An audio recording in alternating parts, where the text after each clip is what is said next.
वहाँ पे पिछले चुनाव में इतने झूठ फैलाए गए और आपकी जो मीडिया ने इतना समर्थन दिया उनको इन झूठों को फैलाने में। मुझे तो बहुत गर्व है कि मेरी दादी जी 33 गोली खाई हैं। हम बोलते तो आप कहते हैं इमोशनल पिच कर रहे हैं। मोदी जी रोते हैं खाम किसी भी छोटी चीज के लिए इंटरव्यू में वोटों को लेने के लिए, तो वो इमोशनल पिच नहीं है। मैं तो 19 साल की उम्र में अपने पिता के टुकड़े लाई हूँ घर, तो मैं क्यों ना बोलूं उसके बारे में।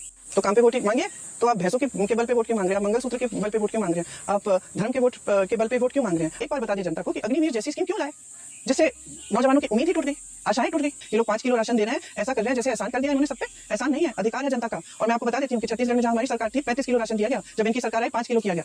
मोदी जी की जो प्रोपेगेंडा मशीनरी है, मीडिया मशीनरी है, वो तो मेरे ख्याल से दुनिया में अव्वल होगी। आप लोग तय कर लीजिए कि आपको कहना क्या है। आप कहते हैं परिवार की पॉलिटिक्स, फिर आप पूरा अभियान चलाते हैं, भाजपा चलाती है, आप चलाते हैं कि फॉर एग्जांपल प्रियंका गांधी चुनाव क्यों नहीं लड़ रही, उसमें परिवार बात नहीं है। सबसे बड़े कारण प्रधानमंत्री जी मोदी जी खुद हैं। और राहुल में एक खासियत है जो कभी कभी जिससे मैं चिढ़ती भी हूँ कि वो सच बोलते हैं, चाहे आपको पसंद हो ना पसंद हो। राहुल जी को मीडिया से लेकर भाजपा के नेता से लेकर सबने इन्होंने इतना आक्रमण किया राहुल जी पे और इतने अपशब्द बोले और इतनी गलत धारणाएं फैलाई इनके बारे में, फिर भी राहुल जी खड़े रहे। और पूरा देश आज समझ रहा है कि ये आदमी सच बोलेगा, कभी नहीं डरेगा, कभी नहीं झुकेगा।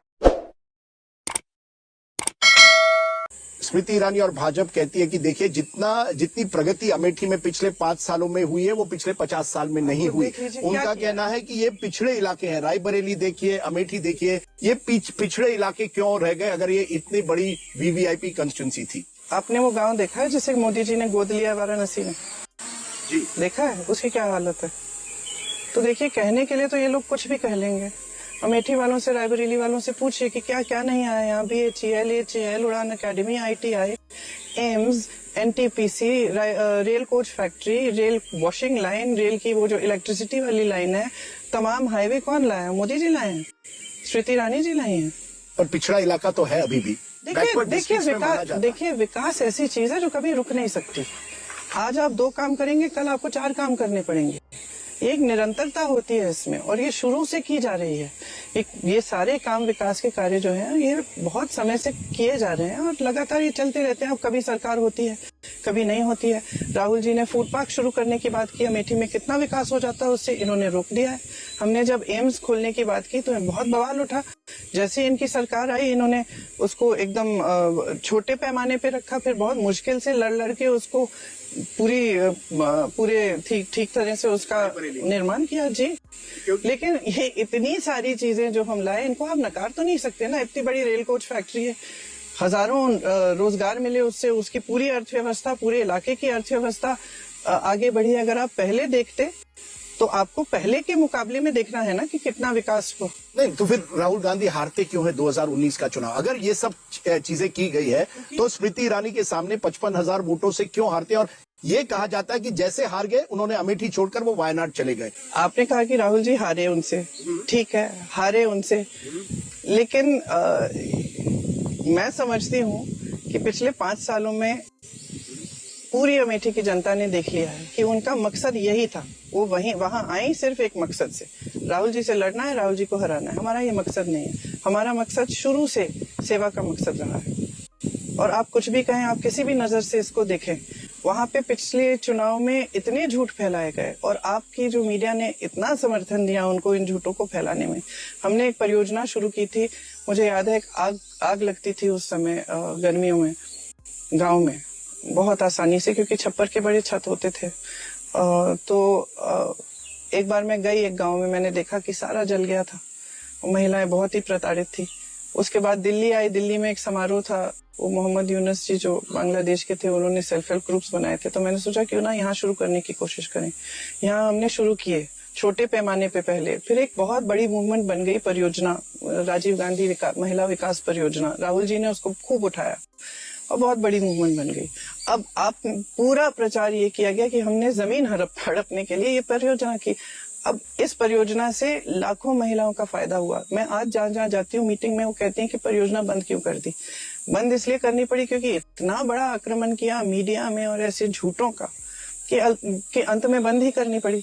लेकिन मेरा कहने का मतलब ये है कि इतना झूठा प्रचार हुआ और इतनी मतलब मीडिया का समर्थन था तमाम ऐसे, तो लोग बहक गए होंगे। लेकिन अब समझ गए, दोनों ऐसे क्षेत्र रहे हैं जिनके साथ हमारा एक बहुत गहरा लगाव है और हम कभी नहीं छोड़ेंगे दोनों क्षेत्र। तो क्या एक तरह से आप लड़ रही हैं? किशोरीलाल शर्मा तो है। आप जवाब क्या चाहते? नहीं, क्योंकि मुझे लगता है, मुझे बताया आप जवाब क्या चाहते? मैं जवाब चाहता हूँ क्या प्रियंका गांधी वाड्रा एक तरह से इसको एक पर्सनल एक चैलेंज लिया है, स्मृति ईरानी ने एक चैलेंज रखा है और अमित शाह ने और नरेंद्र मोदी ने चैलेंज रखा है, आप वो चैलेंज स्वीकार कर रही हैं। किशोरीलाल शर्मा है लेकिन असली प्रत्याशी आप हैं। नहीं, मैं वो जवाब नहीं दूंगी जो आप चाह रहे हैं जी। किशोरीलाल शर्मा जी प्रत्याशी हैं। किशोरीलाल शर्मा जी स्मृति ईरानी के खिलाफ बहुत मजबूती से लड़ रहे हैं और उनको हराएंगे। चुनाव के रिजल्ट के बाद आप मेरे से बात करिए। आप बिल्कुल आश्वस्त है कि आप अमेठी और रायबरेली दोनों जीतेगी। ये आपने अभी भी कहा पारिवारिक रिश्ता, आपने इस पूरे चुनाव में माता पिताजी का नाम कई बार उठाया। आपने कहा था मेरी माँ को विरासत में शहादत मिली, दौलत नहीं, एक भाषण में कहा था पिता को। आपने कहा सोनिया जी ने मंगलसूत्र देश के लिए एक तरह से अपना कुर्बान किया है। क्या आप एक तरह से इमोशनल अपील कर रही है जब सोनिया जी ये भाषण करती है कि आप चाहते हैं और भाजपा चाहती है कि हम चुप रहें और हमारे परिवार के बारे में जितने भी अपशब्द बोले जाएं, जितना भी उल्टा सुल्टा बोला जाए वो ठीक है। आप चाहते हैं कि आप हमारे शहीद पिता को देशद्रोही कहें, मेरी शहीद दादी जी को देशद्रोही कहें और हम चुप रहें। हम चुप क्यों रहे भाई? हमारे परिवार ने अगर देश के लिए कुर्बानी दी है तो क्या हमें शर्म आना चाहिए इस पे? मुझे तो बहुत गर्व है कि मेरी दादी जी 33 गोली खाई हैं इस देश के लिए। बहुत गर्व है कि मेरे पिताजी शहीद हुए हैं इस देश के लिए। मैं बोलूंगी, क्यों नहीं बोलूंगी? हम बोलते हैं तो आप कहते हैं इमोशनल पिच कर रहे हैं। मोदी जी रोते हैं खामखा किसी भी छोटी चीज के लिए, इंटरव्यू में वोटों को लेने के लिए, तो वो इमोशनल पिच नहीं है। हम तो सच्चाई कह रहे हैं। मैं तो 19 साल की उम्र में अपने पिता के टुकड़े लाई हूँ घर, तो मैं क्यों ना बोलूं उसके बारे में? मैं चुप क्यों हूं अगर मेरे पिता को आप देशद्रोही बोलेंगे कि पिताजी ने कानून बदले, इंदिरा जी की विरासत को बगैर टैक्स के लेने के लिए कानून बदले। क्या बकवास है ये? और आप झूठ पे झूठ फैलाए जाएं और हम चुप रहें, क्यों? तो जब सोनिया जी मुझे तो बहुत गर्व है अपने परिवार पर और मुझे बिल्कुल कोई शर्मिंदा नहीं करेगा, खासतौर से बीजेपी के नेता। तो जब सोनिया जी कहती हैं, जैसे उन्होंने कहा रायबरेली में, कि मैं एक तरह से राहुल जी को आपके सामने सौंप रही हूँ, ये आप मेरा काम आगे बढ़ाएंगे, ये क्या एक तरह से फिर ये कहेंगे परिवारवाद की राजनीति है? अरे सुनिए, मैं गांव में जाती हूँ। कल मैं किसी गांव से गुजर रही थी, एक महिला ने मुझे रोका, बोला रुको। मैं रुकी, ऐसे झांकी खिड़की से बाहर, दोनों हाथों को ऐसे मेरे सर पे रख के बोली विजयी भव। मुझे रोना है क्योंकि ये रिश्ता है हमारा इनके साथ। ये रिश्ता आप नहीं समझ पाएंगे और ये रिश्ता मोदी जी कभी नहीं समझ पाएंगे। जब हम संकट में रहे हैं, मैंने अपने भाषण में भी बोला, जब हम संकट में रहे हैं तो अमेठी और रायबरेली की जनता हमारे साथ खड़ी रही हमेशा, और ये हम बिल्कुल भूल नहीं सकते। जब आप एक राजनीतिक परिवार में, जहां परदादाओं से लेकर पुश्तों के लिए ये काम कर रहे हैं और सेवा कर रहे हैं, तो आपकी जो भावना होती है वो थोड़ी अलग होती है, वो बहुत गहरी भावना होती है। मैं समझा भी नहीं सकती।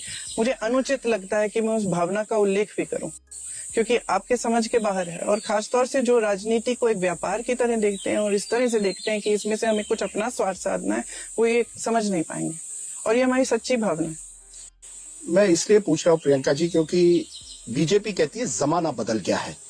अब लोग केवल गांधी नेहरू परिवार, ये 5 पीढ़ियां, मोतीलाल नेहरू से लेकर इसी रायबरेली में फिरोज गांधी 52 का चुनाव लड़े थे, उसके बाद इंदिरा जी लड़ी, सोनिया, वो कह रहे हैं जमाना बदल गया, केवल गांधी परिवार के नाम पर वोट नहीं देंगे, अब काम पर देंगे।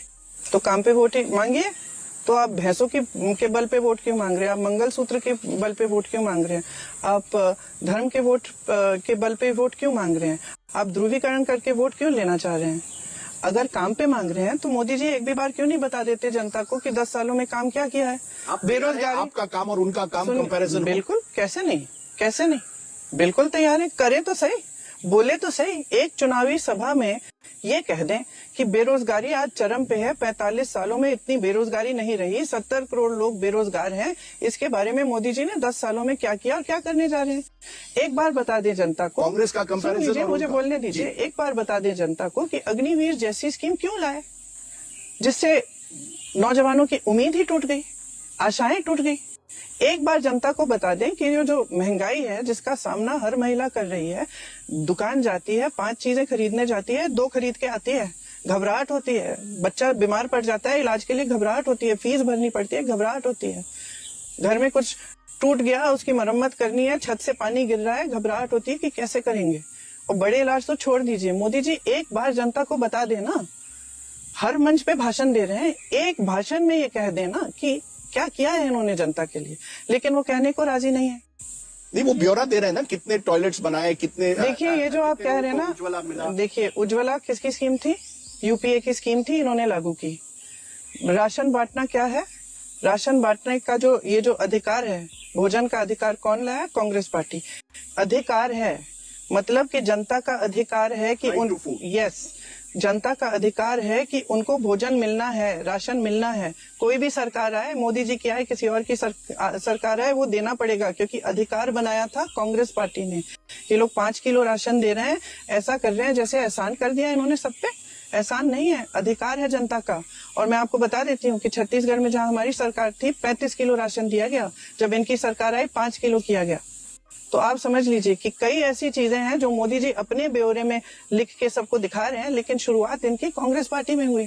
कई कितने पुल हैं, बड़ी बड़ी सड़कें हैं जिनका जाके यहाँ पे उद्घाटन किया उन्होंने, कहा लालगंज में फ्लाईओवर का उद्घाटन किया, इसको शुरू किया कांग्रेस ने, मोदी जी ने उद्घाटन किया।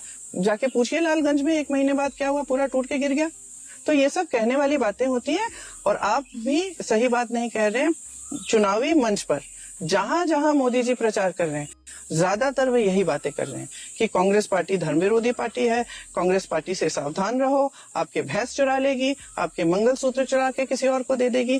देखिए, प्रधानमंत्री पद का एक स्तर होता है, बड़े बड़े लोगों ने, महान देशभक्तों ने इस पद को संभाला है। जवाहरलाल नेहरू, इंदिरा गांधी ठीक है मेरे परिवार के हैं, मैं तो कहती हूँ वाजपेयी जी, शास्त्री जी जैसे, मनमोहन सिंह जी जैसे महान नेताओं ने ये पद संभाला। सबने पद की गरिमा रखी, सबने पद का स्तर रखा, किसी ने इस तरह की भाषा ना इस्तेमाल की, और किसी ने इस तरह की बातें नहीं की कि जनता को मतलब आप बेवकूफ समझ रहे हैं कि चुनाव है और आप विकास की बात नहीं करते। जनता पिस रही है, किसान कमा नहीं पा रहा है, आप कर्ज माफ कर रहे हैं बड़े बड़े उद्योगपतियों के 16 लाख करोड़, किसान का 1 रुपया माफ नहीं कर रहे हैं, और उसकी बात भी नहीं कर रहे हैं। उसके हर सामान पे, खेती के हर सामान पे आपने जीएसटी डाल दी।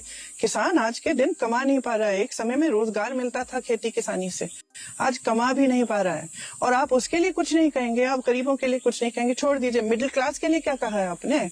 तो आप किसी के लिए कुछ कह नहीं रहे हैं, और जो सचमुच विकास की बात है वो कर नहीं रहे हैं, कर रहे हैं फिजूल की बातें। और फिर आप कहते हैं विकसित भारत, ठीक है, फिर हम इंतजार करते हैं 50 साल और विकसित भारत के लिए। प्रियंका जी, क्या वजह है कि आम चुनाव 2014 में होते हैं, कांग्रेस को 44 सीटें आते हैं, आम चुनाव होते हैं 2019 में, कांग्रेस को 52 सीटें आती है, और अभी भी ऐसे जो पोल एनालिसिस है वो कह रहे हैं कि बीजेपी ये चुनाव भी जीतेगी। मोदी जी और बीजेपी तो कह रहे हैं 400 पार। 2 चुनाव लगातार इतनी बड़ी हार के बाद अगर मोदी जी कुछ नहीं करते तो फिर वो क्यों जीत रहे और कांग्रेस क्यों पीछे पड़ रही है? मोदी जी की जो प्रोपेगेंडा मशीनरी है, मीडिया मशीनरी है, वो तो मेरे ख्याल से दुनिया में अव्वल होगी सबसे पहले। दूसरा, देखिए 2 चुनाव जीत गए, सही कहा आपने। आपने ये भी कहा कि राजनीति में उतार चढ़ाव होता है, ठीक है। 2 चुनाव इन्होंने ये सारी धर्म की बातें करके चुनाव जीते। आज ये चुनाव है जिसमें जनता जागरूक हो रही है, जनता समझ रही है कि हमें जो दिखाया जा रहा है वो भी सच्चाई नहीं है। सच्चाई तो हमारे जीवन में है, सच्चाई तो वो मजदूर है जिसको दिहाड़ी नहीं मिल रही, सच्चाई तो वो महिला है जो दुकान जाती है कुछ खरीद नहीं पाती, सच्चाई तो वो किसान है जो कमा नहीं पा रहा है, सच्चाई तो वो माँ बाप है जो अपने बच्चे को पढ़ाने के लिए सब कुछ कर रहे हैं, आज कर्ज ले रहे हैं, कुछ भी कर रहे हैं, लेकिन किसी न किसी तरह बच्चे को पढ़ा रहे हैं, और उस बच्चे को अभी भी नौकरी नहीं मिलती, चाहे वो बीएससी हो, बीटेक। ये सच्चाई है। अब एक सच्चाई अपने जीवन में देख रहे हैं, दूसरी सच्चाई टीवी पे देख रहे हैं, चमकते हुए प्रधानमंत्री बड़े बड़े मंचों पे, बड़े बड़े सेठों के साथ, बड़े बड़े मंत्रियों के साथ, प्रधानमंत्रियों के साथ, और उनको बताया जा रहा है कि विकास हो रहा है, कि देश आगे बढ़ रहा है, कि जितना देश में 10 सालों में हुआ 70 सालों में नहीं हुआ, लेकिन अपने जीवन में तो नहीं दिख रहा ना। तो अब जनता जागरूक हो रही है, अब जनता कह रही है कि भाई कुछ गड़बड़ है, क्योंकि मेरे जीवन में तो तरक्की आई नहीं। तो अब जनता कह रही है कि ये चुनाव जो है हमें उन मुद्दों पे बिल्कुल नहीं लड़ाना, ये चुनाव हमें अपने मुद्दों पे लड़ाना है। हम चाहते हैं कि आप बेरोजगारी की बात करें, हम चाहते हैं आप महंगाई की बात करें, हम चाहते हैं आप बताएं आप हमारे लिए करेंगे क्या। अब कांग्रेस पार्टी चुनाव प्रचार की शुरुआत से यही कह रही है कि देखिए हम ये स्कीम्स लाए हैं आपके लिए, ये है हमारी गारंटीज, हम 1 लाख रुपए एक सालाना महिलाओं को देना चाहते हैं। हम जो भी हमारी गारंटीज है वो सारी हम बताते हैं और हम कहते हैं कि देखिए हम आपकी बेरोजगारी, आपकी महंगाई को कम करने का पूरा प्रयास करेंगे और इस तरह से करेंगे। तो जनता सुन रही है क्योंकि कोई उनकी बात कर रहा है। इससे 2 मुद्दे उठते हैं। आपने जो बात कही, एक तो आपने कहा हिंदू मुस्लिम की राजनीति अब नहीं चलेगी, ये आपने कहा। मुझे याद है कि सोनिया गांधी जी हमारे इंडिया टुडे कॉन्क्लेव में आई थी 4-5-6 साल पहले, और उन्होंने कहा था बीजेपी ने बड़े आसानी से कांग्रेस को एक मुस्लिम पार्टी एक तरह से बनाया है, और कांग्रेस ये जो हिंदुत्व की राजनीति है उसमें वो बीजेपी को कॉम्बैट नहीं कर पाई।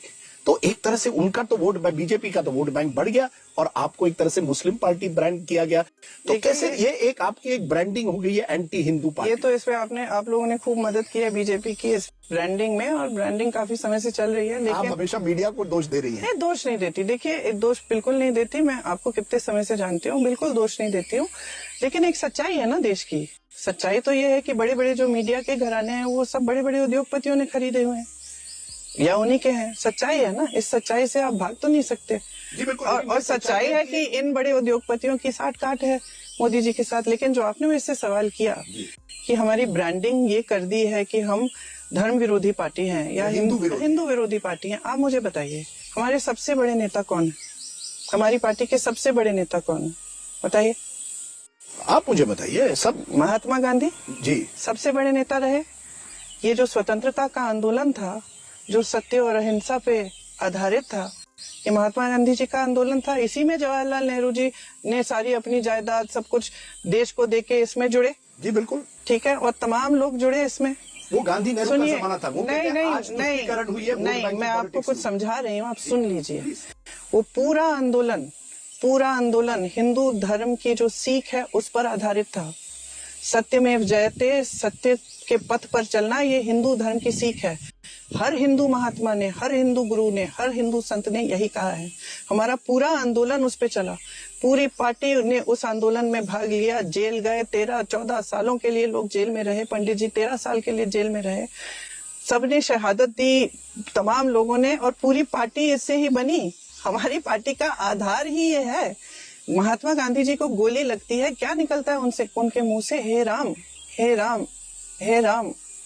तो अब कहां से हम धर्म विरोधी पार्टी बन सकते हैं? हम बन ही नहीं सकते धर्म विरोधी party. Vote bank politics party बने हैं। अरे छोड़िए, वोट बैंक पॉलिटिक्स तो ये लोग कर रहे हैं। वोट बैंक पॉलिटिक्स क्या कर रहे हैं? हम विकास की बात कर रहे हैं। हम क्या अपनी गारंटीज में कह रहे हैं इसको देंगे, उसको देंगे, ये इसको नहीं देंगे? हमारी जो गारंटीज है सबके लिए, हमारा विकास हमेशा सबके लिए रहा।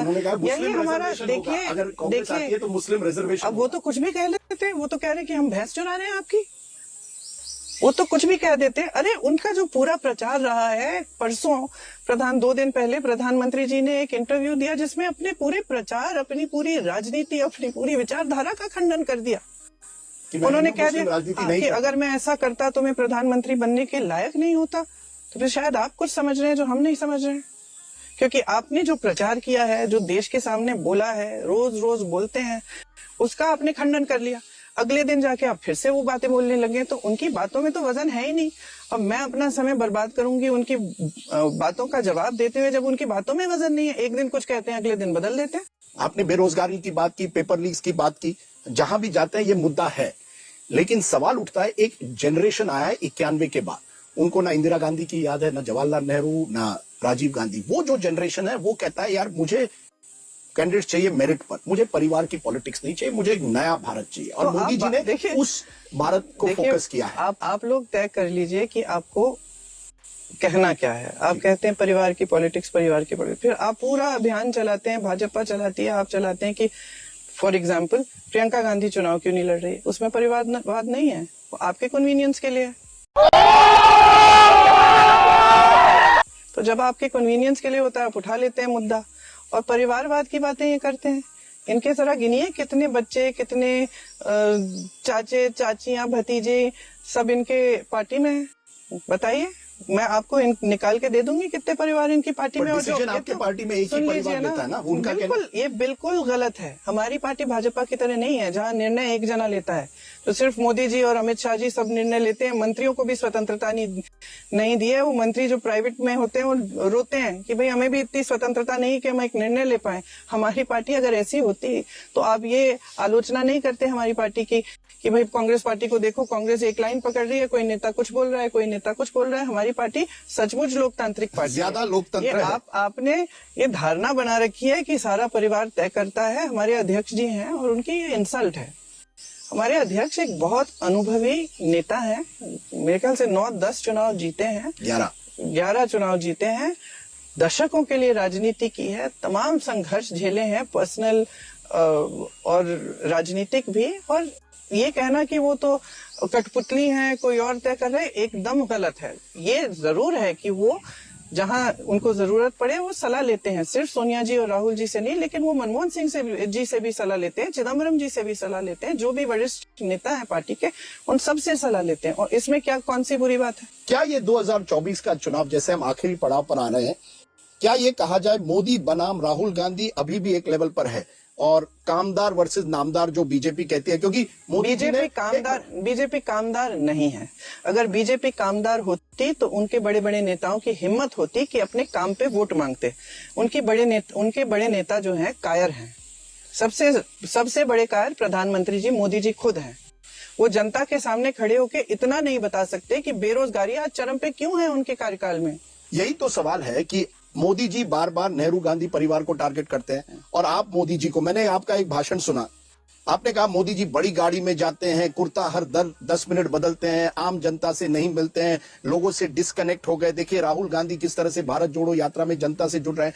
ये बड़ा पर्सनल लगता है। मोदी जी बनाम नेहरू गांधी परिवार बड़ा पर्सनल है, क्योंकि हर भाषण में या तो वो आपका जिक्र करते हैं या आप उनका, और चुनाव बन जाता है मोदी बनाम नेहरू गांधी परिवार। देखिए मोदी जी को कुछ सनक है मेरे परिवार के बारे में, इसके बारे में मुझे नहीं मालूम क्यों है, लेकिन हमें नहीं है। वो प्रधानमंत्री हैं, वो जनता के प्रति जवाबदेह हैं। हम विपक्ष हैं, सवाल उठाना हमारा कर्तव्य है। हम सवाल ये आज उठा रहे हैं कि मोदी जी चुनाव प्रचार में आपकी बात क्यों नहीं कर रहे हैं। ये आप मानेंगे कि प्रधानमंत्री हैं, सबसे बड़ा पद है, आप मानेंगे कि जनता की बात होनी चाहिए। आप ये भी नहीं नकार सकते कि मोदी जी ने भैंसों की बात की है, मंगलसूत्र की बात की है, तमाम फिजूल की बातें की हैं और उन बातों का फिर खंडन भी किया है, फिर उन बातों को रिपीट किया है। तो हम तो देखिए, हम विपक्ष के नेता हैं, हम मोदी जी के चमचे नहीं हैं। हम सवाल उठाएंगे, ये हमारा काम है। और ये चुनाव जो है मोदी जी बनाम राहुल नहीं है, ये परिवारवाद बनाम मोदी जी का जो भी वाद आप कहते हैं वो नहीं है। ये चुनाव जनता के बारे में है, ये चुनाव इन चीजों के बारे में है जिनके बारे में हम रोज बात करते हैं। हम महिलाओं को सालाना 1 लाख रुपए देना चाहते हैं ताकि महंगाई की इसकी जो मार पड़ी है इन पे 10 सालों में इसका सामना कर पाए। हम नौजवान स्नातक पास के लिए हम पहली नौकरी पक्की और 1 लाख सालाना इसलिए कह रहे हैं क्योंकि आज नौजवान बेरोजगारी से पिस रहा है। पेपर लीक के खिलाफ हम मजबूत कानून लाना चाहते हैं क्योंकि पेपर लीक ने लोगों के जीवन बर्बाद किए हैं। ये आपके राज्य में आप कर लीजिए और आपको सुन लीजिए 28 साल के हो जाते हैं बच्चे, 28 साल के हो जाते हैं, पेपर लीक पेपर दे के इंतजार कर करके कि एक दिन नियुक्ति हो गई, पूरा जीवन बर्बाद हो जाता है, शादी नहीं हो पाती। हम कह रहे हैं किसानों के कर्ज माफ करेंगे, किसानों के सामान, खेती के सामानों से जीएसटी हम हटाएंगे। हम इसलिए कह रहे हैं क्योंकि मोदी जी के 10 साल के कार्यकाल में किसान पिस गया है, आत्महत्या कर रहा है 1-1 लाख रुपए के लिए, और मोदी जी माफ कर रहे हैं बड़े खरबपतियों के कर्ज। तो हम ये बातें कर रहे हैं और हम ये कह रहे हैं कि ये चुनाव जनता बनाम गलत तरह की जो राजनीति है, जो राजनीति सिर्फ सत्ता लेने के लिए कुछ भी कह देगी, कुछ भी कर लेगी, उस तरह की राजनीति के खिलाफ। क्योंकि उन्होंने इंडिया टुडे के इंटरव्यू में कहा कि अभी तक गांधी परिवार और कांग्रेस ये बात उनको पचती नहीं है कि एक चाय वाले का बेटा प्रधानमंत्री बन गया है 10 साल से, अभी तक वो हजम नहीं हो रही उनको। इससे दूर कोई मतलब ये जो विचार है ये एकदम गलत है। कांग्रेस पार्टी ने इस देश में लोकतंत्र स्थापित किया। अगर ऐसा है कि एक चाय वाले के बेटे प्रधानमंत्री बने तो हमें भी गर्व है कि हमने एक ऐसा लोकतंत्र स्थापित किया जिसमें हर जने को, हर व्यक्ति को इस देश में मौका मिला। और हम ये आलोचना तो कभी नहीं करते मोदी जी की, ये आलोचना तो बिल्कुल कभी नहीं करते कि मोदी जी एक गरीब परिवार से आए और इतनी ऊंचाई पे पहुंचे। हमें भी गर्व है इस बात पर, सिर्फ मोदी जी को गर्व नहीं है। मैं आपको बताती हूँ, एक बार एक ज्योतिषी आए हमारे घर, ऐसे मतलब पॉलिटिकल टाइप के ज्योतिषी थे। अब पिताजी का इंतजार कर रहे थे, मैं गुजर रही थी वहां से, 12-13 साल की होंगी। हाथ देख लिया मेरा, मैं बड़ी होके आप प्रधानमंत्री बनेंगे। पिताजी ने सुन लिया और मुझे डांटा कि तुम क्या कर रही हो, ये सब बातें बिल्कुल तुम्हारे दिमाग में नहीं आनी चाहिए। मतलब कि उनके ये जो धारणा है ना कि हमारे परिवार ने हमेशा सिर्फ सत्ता के लिए, हमें सत्ता चाहिए, हमने राज किया है, हम अपने आप को महाराजाओं की तरह समझते हैं, एकदम बकवास है। आप मेरे घर आइए, देखिए कोई क्या हम महाराजाओं की तरह रहते हैं या ऐसे जैसे हम कोई बड़ा पता नहीं कैसा परिवार है। साधारण है हमारा जीवन, कुछ ऐसी बड़ी बात नहीं है ना। हमने कभी ये धारणाएं रखी हैं कि हमें कुछ सत्ता चाहिए या सत्ता को किसी भी तरह से पकड़ के रखना है, ये हमारा मकसद ही नहीं है जीव। देखिए जिसने ना, आपने पहले मेरे पिताजी की बात की, जिसने इतनी हिंसा देखी है जो राहुल और मैंने देखी है। 12 साल की उम्र में हमारी जो दादी थी माता जी की तरह थी, हम एक ही घर में रहते थे। आज भी वो घर म्यूजियम बना है, आप देख सकते हैं, और वहां भी आप देखेंगे कि एकदम साधारण टाइप का जीवन। आज आपको यकीन नहीं आएगा कि यहाँ प्रधानमंत्री रहती थी इस लकड़ी के पलंग पे, और जमीन पे चटाई भी नहीं है। तो खैर वो अलग बात है। मैं कह रही थी कि उनकी जब हत्या हुई, हम 12 साल के थे, हमारे घर के अंदर हत्या हुई। हमने अपनी माँ को देखा, माँ ने उनका शरीर उठा के वो ही ले गई अस्पताल। माँ सदमे में थी, बहुत समय के लिए सदमे में थी। उसके बाद 7 साल बाद, हम 19 साल के, भैया 21 साल के थे, पिताजी की मृत्यु होती है, और इस तरह से होती है। पिताजी सिर्फ 46 साल के थे। तो हमारे मतलब एक, जब ऐसी चीजें होती है ना जीवन में, किसी के भी जीवन में, कोई भी हो जिनके पिता आकस्मिक मौत से गुजर गए हों या कुछ ऐसा होता है, तो किसी के भी जीवन में होते हैं, तो जीवन में एक अलग तरह की गहराई आ जाती है, उस जीवन की समझ ही अलग हो जाती है। तो कोई प्रेशर नहीं आप पर या आपके भाई पर कि या सोनिया जी ने डाला कि आपको राजनीति करनी है? बिल्कुल थी, बिल्कुल। क्योंकि आप राहुल गांधी को सबसे अच्छी तरह से जानती है। राहुल में क्या फर्क आया है? क्या वो तैयार है? फर्क आपके नजरिए में है, फर्क आपके नजरिए में है, राहुल में नहीं है। राहुल हमेशा एक बहुत गहरे इंसान रहे हैं। राहुल हमेशा बचपन से न्याय की लड़ाई लड़े हैं। अगर 2 बच्चे लड़ पड़ते तो किसी ने किसी के साथ अन्याय किया है तो राहुल उसके लिए लड़ लेते हैं। और राहुल में एक खासियत है जो कभी कभी जिससे मैं चिढ़ती भी हूँ, कि वो सच बोलते हैं, चाहे आपको पसंद हो ना पसंद हो। अपनी बहन से, अपने दोस्तों से, अपने साथ जो कार्य करते हैं उनके साथियों के साथ और जनता के साथ, वो सच बोलते हैं। आपको भी मुंह पे सच बोल देंगे। आपको इसलिए तो लोग थोड़े से, क्योंकि हम लोगों की आदत है कि हम थोड़ी अच्छी तरह से बोलते हैं, जो भी बोलना है। मेरी भी आदत है, मैं ऐसी मुंहफट नहीं हूँ, वो थोड़े से मुंहफट है। जीत हो, आप दोनों रहेंगी राजनीति में। प्रियंका गांधी वाड्रा और राहुल गांधी रहेंगे, हार जीत हो। और क्या, हम तो, ये कोई सवाल है? इतने समय से राजनीति में रहे हैं। राहुल जी तो मेरे ख्याल से अब 20 सालों से, और देखिए राहुल, मेरे ख्याल से कोई ऐसा नेता नहीं होगा इस पूरे देश में जिसके खिलाफ इतनी संगठित और इतनी धनराशि, जिस कैंपेन पे उनके खिलाफ जो कैंपेन की गई भाजपा के द्वारा, इतनी धनराशि किसी भी पार्टी ने किसी भी नेता का की इमेज खराब करने के लिए इस पूरे देश में नहीं की होगी। राहुल जी को मीडिया से लेकर भाजपा के नेता से लेकर सबने, इन्होंने इतना आक्रमण किया राहुल जी पे, और इतने अपशब्द बोले और इतनी गलत धारणाएं फैलाई इनके बारे में, फिर भी राहुल जी खड़े रहे। फिर भी राहुल जी की इतनी हिम्मत है कि झुकते नहीं हैं, डरते नहीं हैं। इन्होंने घर से निकाला, संसद से निकाला, इन्होंने तमाम मुकदमे लगाए, एक गुजरात में, एक महाराष्ट्र में, कहीं ताकि दौड़े रहे मुकदमों में हाजिर होने के लिए। लेकिन राहुल जी झुके नहीं, डरते नहीं हैं, और पूरा देश आज समझ रहा है कि ये आदमी सच बोलेगा, कभी नहीं डरेगा, कभी नहीं झुकेगा। प्रधानमंत्री बन सकते हैं? क्यों नहीं बन सकते? बहुत अच्छे प्रधानमंत्री बनते, बहुत अच्छे, क्योंकि देश की गहराइयों को समझते हैं। और मैं आपको बता दूं, हिंदू धर्म की गहराइयां समझते हैं। अगर मोदी जी कल हिंदू धर्म पे डिबेट करें राहुल जी के साथ, तो मैं दावे के साथ कह सकती हूँ कि राहुल जी के सामने वो बोल नहीं पाएंगे। इतना जानते हैं, इतनी जानकारी है और इतनी गहराई में चीजों को समझते हैं। लेकिन इस चुनाव में ये तय किया गया है कि इंडिया गठबंधन के नेता तय करेंगे कि प्रधानमंत्री कौन बनेगा। तो वो खुद सब बैठ के तय करेंगे, जिसको भी चुने हम समर्थन देंगे।